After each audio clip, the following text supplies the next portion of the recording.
आज की क्लास का हमारा टॉपिक है फाइनल अकाउंट्स।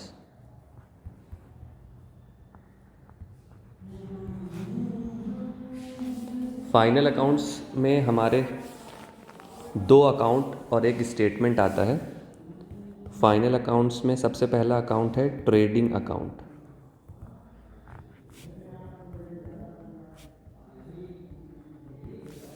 और दूसरा अकाउंट है प्रॉफिट एंड लॉस अकाउंट।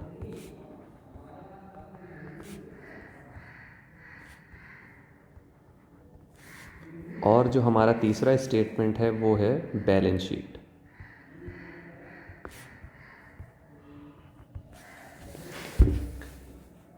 ये स्टेज हमारी कब स्टार्ट होती? सबसे पहले हमने बनाया जर्नल, उसके बाद बनाया लेजर, उसके बाद बनाया हमने ट्रायल बैलेंस और फिर ट्रायल बैलेंस से हमारे बनते हैं फाइनल अकाउंट्स। ये हमारी स्टेजेस होती हैं। तो आज जो हम लोग स्टार्ट करेंगे वो हम लोग स्टार्ट करेंगे ट्रेडिंग अकाउंट बनाना। ट्रेडिंग अकाउंट में कैसे इस एंट्रीज करी जाती हैं और ट्रेडिंग अकाउंट में फॉर्मेट क्या यूज़ होता है वो हम बनाना सीखेंगे।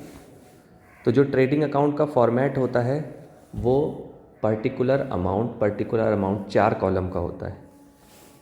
लेफ़्ट साइड हमारी डेबिट होती है और जो क्रेडिट साइड होती है वो राइट साइड पे होती है। डेबिट साइड में हम सारे खर्चे लिखते हैं, खर्चे एंड परचेजेस। और ये जो खर्चे होंगे वो रिलेटेड होंगे परचेज से।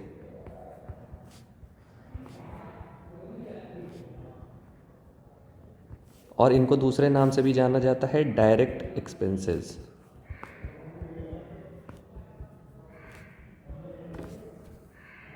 ठीक है।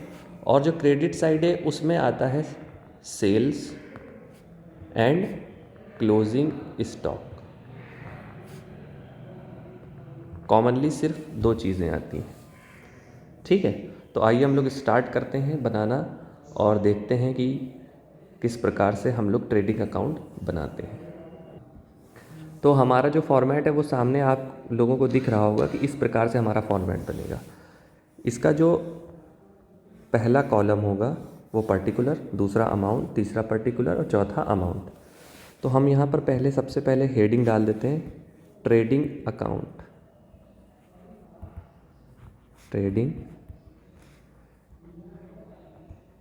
अकाउंट, ठीक है। पहला कॉलम पर्टिकुलर, अमाउंट, फिर पर्टिकुलर और अमाउंट।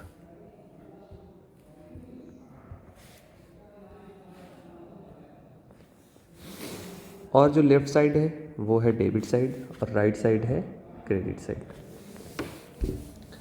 सबसे पहले हमको इसमें डेबिट साइड में एंट्री करनी है 2 से। जिस प्रकार से जब लेजर अकाउंट हम बनाते थे और लेफ़्ट साइड में हमको एंट्री करनी होती थी तो हम 2 लिखते थे और राइट साइड में एंट्री करते थे तो बाई लिखना होता था। उसी प्रकार से डेबिट साइड में एंट्री करने के लिए 2 से स्टार्ट करेंगे और सबसे पहले यहाँ पर हम लिखेंगे opening stock. To opening stock. दूसरी एंट्री हम यहाँ पर करेंगे टू परचेजेस और इस परचेज में जितनी परचेज हमने वापस कर दी है उसको माइनस कर देंगे। तो माइनस परचेज रिटर्न।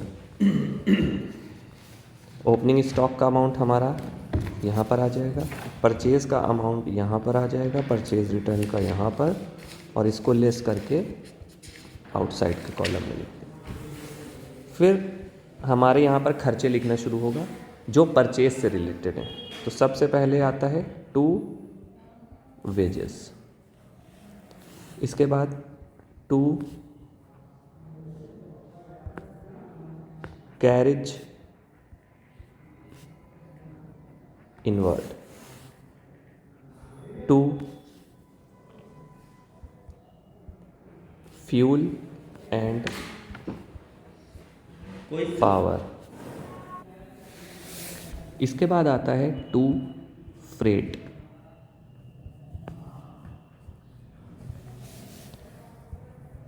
फिर आता है फैक्ट्री एक्सपेंसेस। गुड्स को मतलब माल को परचेज करने के लिए या बनाने के लिए जो भी खर्चे हम करते हैं वो सारे हमारे ट्रेडिंग अकाउंट का पार्ट होते हैं, जो कि गुड्स से डायरेक्टली रिलेटेड होते हैं। इस वजह से डायरेक्ट एक्सपेंस बोला जाता है इनको। अब ये जितने सारी भी अमाउंट या फिगर्स हम लिख रहे हैं, आइटम्स लिख रहे हैं, ज़रूरी नहीं है कि एक क्वेश्चन में ये सारी चीज़ें हों। इसमें से कुछ चीज़ें हो सकती हैं और कुछ नहीं होंगी, तो आपको उसी अकॉर्डिंग लिखना है। और ये सीरियल भी फिक्स नहीं है, सिर्फ आपको शुरू में ओपनिंग स्टॉक और परचेज तक तो लिखना है, परचेज रिटर्न तक। उसके बाद जो एक्सपेंस का सीरियल है, वेजेस से जो स्टार्ट हो रहा है, वो कोई कंफर्म नहीं है। आपको क्वेश्चन पढ़ना है और क्वेश्चन में देख के जहाँ पे जो आइटम आपको मिले उसको आपको पोस्ट करते चलना। ओके। इसके बाद आता है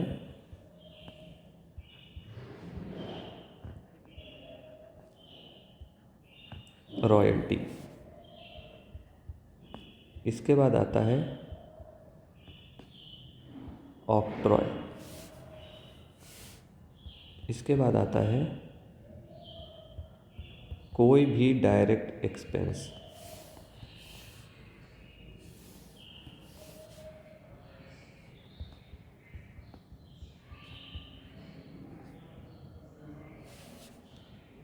ठीक है। फिर हम आते हैं क्रेडिट साइड पे, जहाँ की स्टार्टिंग होगी बाई से। सबसे पहले हम लिखेंगे बाई सेल्स। सेल्स में से हम माइनस कर देंगे जितना हमने बेचा था माल वो वापस आ गया, तो sales return minus sales return. तो सेल्स की फिगर यहाँ पे, सेल्स रिटर्न की यहाँ पर, और जो नेट अमाउंट आया वो आउटर कॉलम में। इसके बाद यहाँ पर लिखते हैं बाई क्लोजिंग स्टॉक। ठीक है, ये सारे अमाउंट्स आते चले जाएंगे। इसको मेंशन कर देते हैं।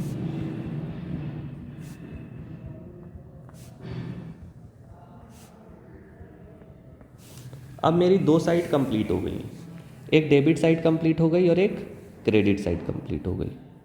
अब हमको क्या करना है, एक चीज़ देखना है कि क्रेडिट साइड का टोटल ज़्यादा है या डेबिट साइड का टोटल ज़्यादा है।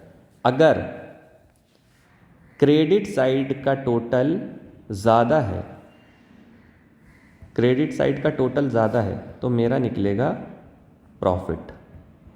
मतलब इस साइड का टोटल अगर ज़्यादा है तो मेरा निकलेगा प्रॉफिट। और अगर डेबिट साइड का टोटल ज़्यादा है तो मेरा निकलेगा लॉस। ठीक। और प्रॉफिट या लॉस में से सिर्फ एक ही चीज़ हो सकती है। तो अब हमको क्या करना है, क्रेडिट का टोटल करना है और डेबिट का टोटल करना है। इसके बाद एक लाइन छोड़ देनी है हमको, इसके बाद ये वाली लाइन छोड़ देनी है और उसके नीचे से दोनों तरफ इस तरह डबल लाइन बनानी है। और जिस तरफ का टोटल, जिस साइड का टोटल, डेबिट या क्रेडिट, जिस तरफ का टोटल ज़्यादा होगा वो यहाँ पर लिख देना है।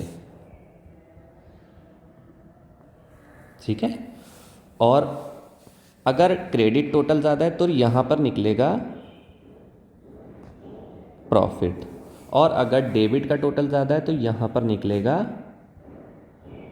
लॉस। ठीक है, प्रॉफिट और लॉस ये निकलेगा। इन दोनों में से सिर्फ एक ही चीज़ हो सकती है, या तो प्रॉफिट होगा